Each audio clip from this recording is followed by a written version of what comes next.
Yo, what's going on YouTube? Today I'm gonna show y'all some more tricks you can use with the borrowed chords. So we're gonna be in the key of F sharp today. So we got F sharp, G sharp, A sharp, B, C sharp, D sharp, E sharp. First thing I'm gonna show you is how to do a key change with a borrowed chord. So a lot of people struggle with doing transitions, going from one key to the next. So I'm gonna just do like certain stuff I would do, and a lot of times I don't really rehearse key changes. You know, sometimes just in a moment things happen. So I don't necessarily plan out what I'm gonna play, but I do have some go-to things if I just end up in a certain certain situation. So if I'm in F sharp, say we end a song, so that's my one, and we do 2, 5, 1. Now let's say I wanted to go to A flat. Easy key change, because all you do, man, A flat. Anytime you're going up a half step or a whole step, those are easy. So let's say F sharp and we went to G. So 2, 5, 1, and then I'm in G. So let me show y'all the key change I did, because this helps a lot. So whatever key I'm going to, and let's say I'm staying in F sharp, sometimes I play my 4 over my 5 to keep me in the key. Some people will look at that like you can look at it like a dominant 5 dominant chord because you got the B in there. But really the way I'm looking at it, I'm looking at it like a 4 over 1, because that's what I'm playing. I mean a 4 over 5, my bad. So 4 over 5, whatever key you want to go to, you play the 4 over the 5 of that key, and it would get you there. So I'm gonna show you what I just did with G and A flat. So 2, 5, 1, and then I'm going to G. So I'm gonna play the 4 chord over the 5 degree in G, and it takes me to G. And you can go to the 1. I went to 1 over 3, but same thing. So let's hear that again. 2, 5, 1, and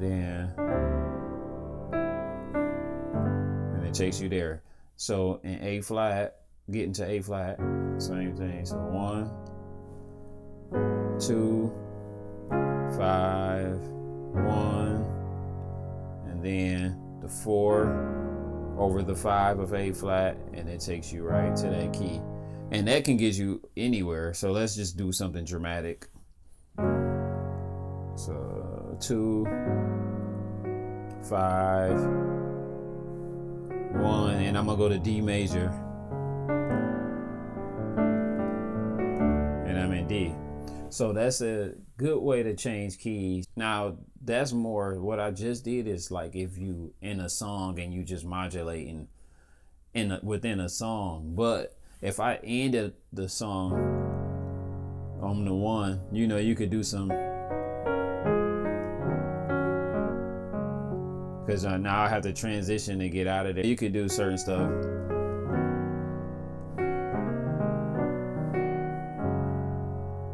And then if I was going to D, one way I could do it is like this. You could do stuff like that. That's what I'm saying. So that's what I was saying. Like in the moment, I just create different stuff. And if it don't sound right, you try again, the next time. But usually, if you got a good chord vocabulary and just a good sense of where things are, you can make something happen even when it is kind of off. So like that was, to me, it was off, but I just know, see, when I'm trying to solidify my tonic of D, I know I gotta get them out of this. Especially if a singer is singing, you gotta get that tonic out of their head. So if we do, then I went here. I want them to hear that.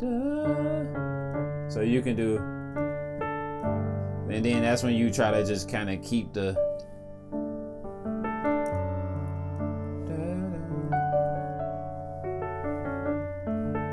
So you're just trying to put that the new key in their head. That's one way. But what was I was saying something else. I was just saying if I end it here, and then I wanted to just go to D that way, I could. It still works. And then just a softer transition if you just go to the 3 and not the 1. Yeah, you know, just go 3, 4.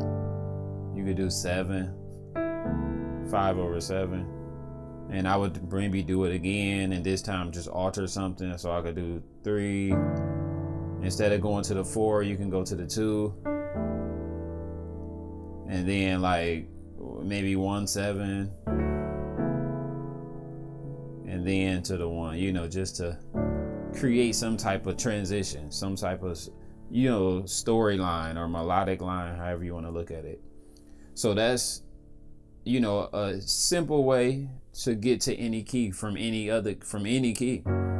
If I'm at F sharp, I can get to any key with that basic 4 chord over the 5 bass note. So if I was going to C major from F sharp, so I'm ending the song, we in F sharp, and I got to get to C. I'm gonna play. And my tonic, if you can hear it, and you're right in that key. So let's say I was trying to get to E major from F sharp. You got, I'm on the 1, you know, do some.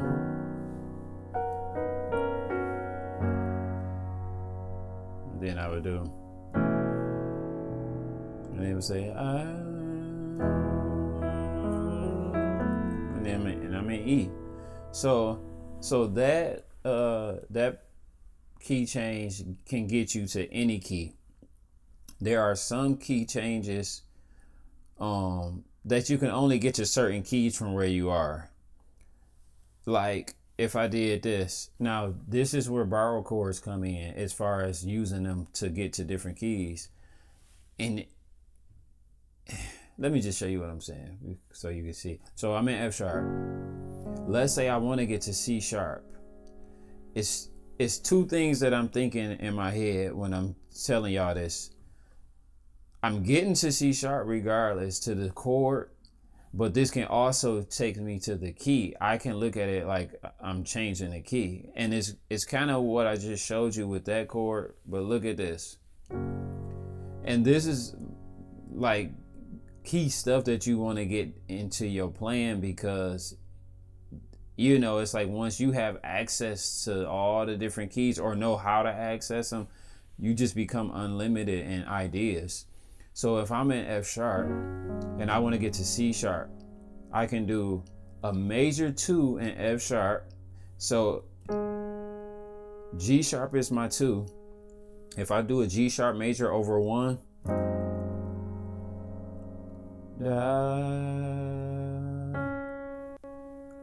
that's C sharp. It takes me to C sharp, but I can look at it like I'm just going to the chord. Remember we talk about visiting keys. I can visit it, or I can just completely modulate to that key. So let's hear it again. So I'm in F sharp. And now I just want to go to C sharp, to the key of C sharp. So I would do.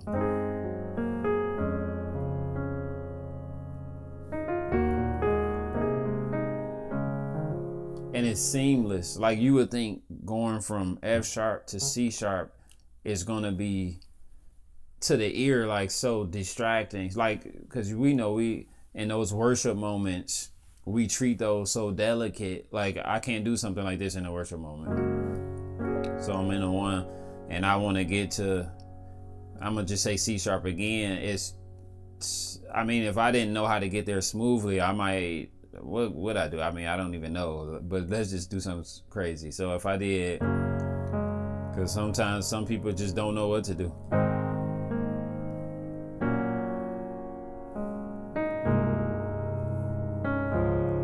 I mean, that works. It's a little rocky, but it still gets you there. But if I'm in F sharp and I'm in C sharp and so it's less movement, but it gets you there. You can hear the tone. Now, if I wasn't trying to just modulate to the key, if I just wanted to visit, same thing. F sharp.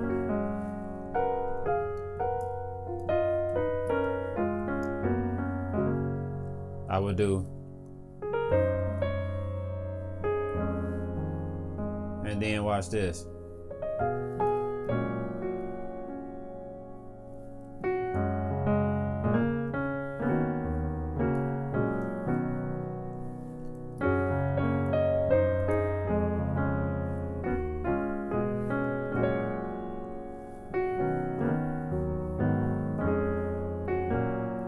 So what I did the major 2 over 1, takes me to the C sharp, but then I do C sharp over, so I do my 5 over 4 in F sharp, so that puts me back in that home space. So that's another trick. When you moving and doing chords, it's like I could do a whole lot. So now being more chromatic, I could do, because I'm getting back to my key. So I can do a whole lot of stuff in between, but I know the chorus that's going to get me back to home is this right here. That's one of the chords I can use to get me back home. But, let's just keep it there, since that's what we've been dealing with, for this lesson. We're doing 5 over 4 in the bass. The other chord we used to get to the key was 4 over 5. Now that's another thing that I do. So if I'm in, let me do that progression a few more times. Just making up some random stuff.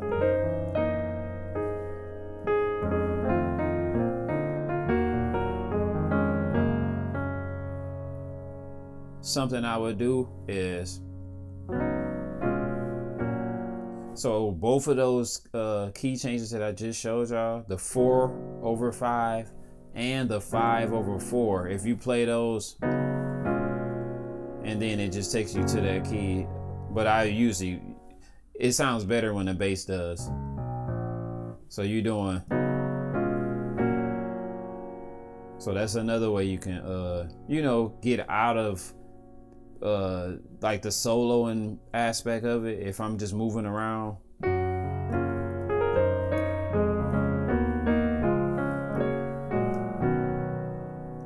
so I'm on my 4, I can go back to my 1, go like back to C sharp,